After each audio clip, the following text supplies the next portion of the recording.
Our legal expert Candace Kelley will join us for a new segment called Open and Shut. Now, each week, Candace will explore interesting cases, some well publicized, others not as much, but they're all fascinating. Good morning, Candace. Thank you for being here. We're looking forward to this segment. Let's start with Ice Cube. Yay. He is suing Robinhood, the financial services company. I used an image of him from the movie. Maybe I might get sued for saying that. They used an image of him from the movie Are We There Yet? And the phrase, correct yourself before you wreck yourself, which of course is a play on his famous track, Check Yourself. First question is about the image though, Candace. Ice Cube says he never okayed its use. The company says differently. It says that they licensed the photo. Can they both be right? You know, it's a really interesting case. Just one picture, one caption led all of this to federal court. And to answer your question, what we have in this picture is Ice Cube saying, listen, this is looking like an implied endorsement. It looks like I'm endorsing you, Robinhood, which I am not. In fact, in the papers, his attorneys lay out a number of things saying, I don't even like what you're doing. We think that you're a scam. Now, Robinhood, on the other hand, is saying, well, we licensed this picture. This isn't an endorsement. And when you look at it, we're not using the full phrase. And how do we know that when you say this phrase or when we say this phrase, that people are thinking of you anyway? They're saying we use this picture as an editorial. And in fact, it's a parody, which is a major defense in the court of law and one that courts often side with. So this really isn't an open and shut case yet. And I think that both sides have very strong arguments. Okay. But I mean, Candace, let's double down on that. You know, what is the law when it comes to implied endorsement? Because if I know that phrase and I'm looking at the picture, I mean, aren't I reasonably led to believe that Ice Cube is part of this thing?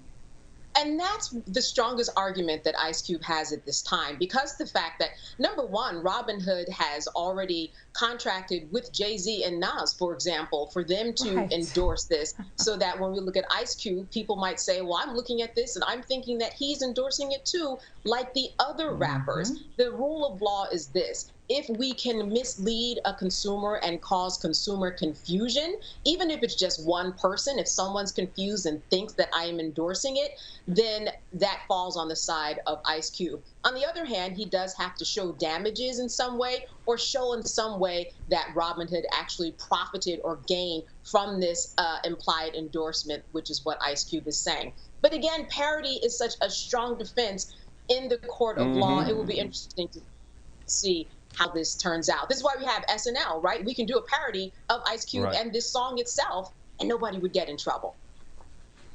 Yeah, I hear radio ads all the time. They're impersonating a president or somebody famous, all of a sudden, these voiceovers and whatnot. But I want to find out if I'm about to be sued, because the second part of this case is the catchphrase, because I just said yay. I always say check yourself before you wreck yourself. I also say he messed around and got a triple-double, which is a big phrase of his as well. Which one of these phrases fall into that public domain? And can you explain to the audience what that actually means? Absolutely. So you are part of a news organization. So in that regard, you can use the phrase the way that you want. Now, once you start printing it up on T-shirts, Mike, on the side, well, then, of course, there's going to be a problem in terms of this phrase and whether or not it's trademarked. Here's the thing. Ice Cube has not trademarked this phrase. What he is saying is that when people say this phrase, they naturally think of me. It's used on video games. He actually sells it on T-shirts in order to help first responders. So he's saying, I'm associated with this. But I think if you ask maybe someone who was 50 or 60 versus someone that was 20, they might have a different answer if they hear this phrase. Do they associate it with Ice Cube? I do. Maybe you do. But does the general public? Well, that is what is at question here and what is yet to be seen. Yeah, and I guess, as you said, Ice Cube would have to prove, too, if he got past the first hurdle, what his endorsement is even worth. What if it had been trademarked? Would that make a difference?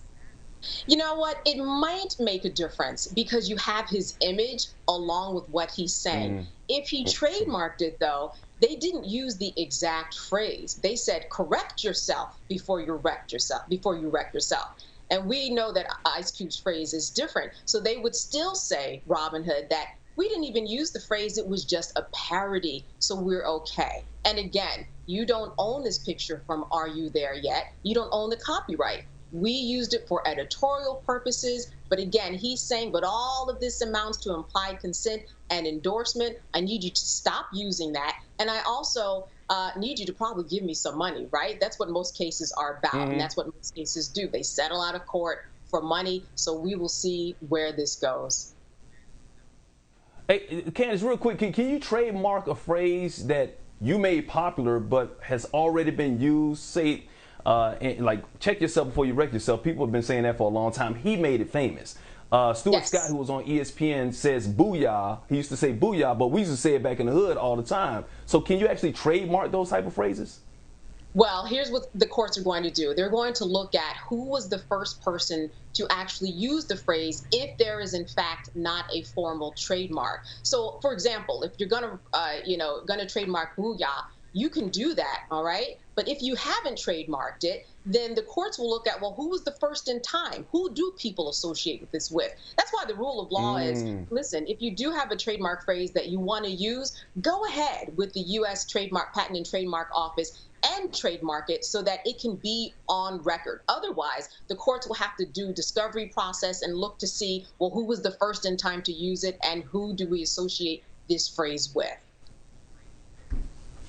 Candace, we're almost out of time, and I don't know if you can tackle it real quick, but Byron Allen suing McDonald's saying, look, black people are 40% of your consumers, and yet you're only giving us, what, 5%? I forget the percentage, I'll look it up, of the ad dollars. So what's up with that?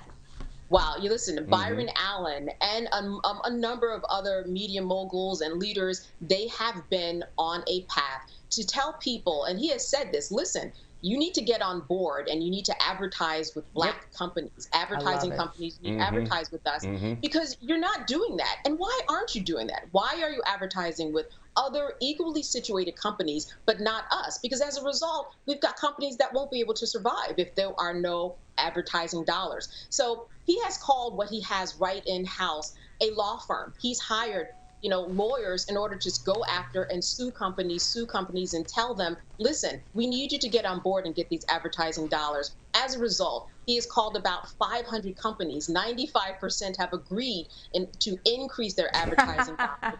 And for all those other companies that aren't getting, for all those companies that aren't getting on board, he's going right to court, which is what this $10 billion lawsuit is against McDonald's.